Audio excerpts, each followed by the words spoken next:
The first subpoenas in the impeachment inquiry launched after news of that phone call between President Trump and the Ukrainian president. President Trump saying, "Do us a favor," later bringing up his political opponent Joe Biden and saying, "We've done a lot for Ukraine."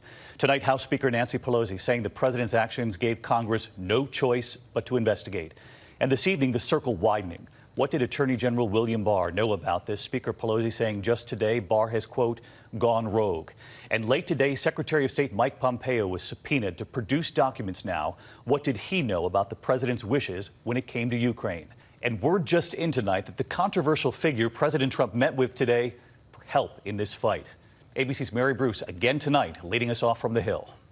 Tonight, the tentacles of this crisis are spreading. Questions about who in the White House spoke with the whistleblower, about Attorney General Bill Barr and what did he know. And tonight, the State Department under the microscope. House Democrats issuing a subpoena to Secretary of State Mike Pompeo. Thanks, everybody. Appreciate you.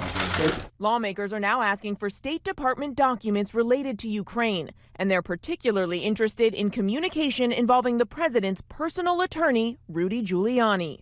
Giuliani's mentioned 31 times in the whistleblower complaint. The whistleblower says multiple U.S. officials were deeply concerned by what they viewed as Mr. Giuliani's circumvention of national security decision-making processes to engage with Ukrainian officials and relay messages back and forth between Kiev and the president. He claims he was told State Department officials, including Special Envoy to Ukraine Kurt Volker, spoke to Giuliani, trying to contain the damage to national security. They also reached out to Ukrainian leaders to help them understand the mixed messages they were receiving. Late tonight, that U.S. Special Envoy handing in his resignation. Giuliani insists it was the State Department that asked him to get involved in the first place. I have uncovered corruption that this Washington swamp has been covering up effectively for years.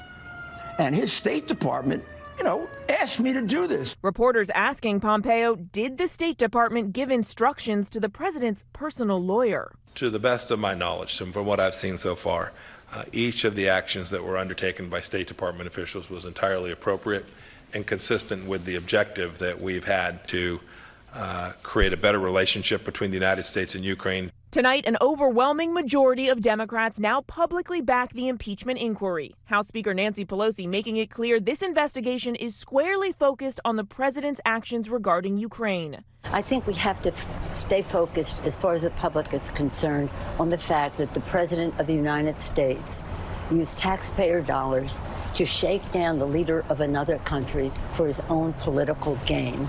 The rest of it is ancillary. She also had strong words for the Attorney General for how he handled the complaint. I do think the Attorney General has gone rogue. He has for a long time now. Republicans still largely behind the president, but not rushing to defend his actions. I don't have any comment. Rudy Giuliani needs to come testify. But former Republican Senator Jeff Flake says dozens of his former colleagues want the president impeached. Somebody mentioned yesterday that if there were a private vote, that there'd be 30 Republican votes. That's not true. There'd be at least 35, or maybe more if it were a private vote.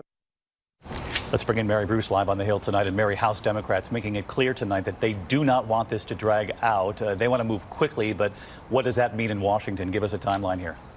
Well, David, the revelations outlined in this whistleblower complaint have now supercharged this investigation. The House is now in recess for the next 2 weeks, but committee leaders are making it clear they're going to be working straight through that break. Tonight, they are now mapping out potential hearings, depositions, more subpoenas. Some Democrats, David, are even telling us they want a vote on impeachment before the end of the year.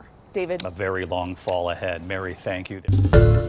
Hi, everyone. George Stephanopoulos here. Thanks for checking out the ABC News YouTube channel. If you'd like to get more videos, show highlights, and watch live event coverage, click on the right over here to subscribe to our channel. And don't forget to download the ABC News app for breaking news alerts. Thanks for watching.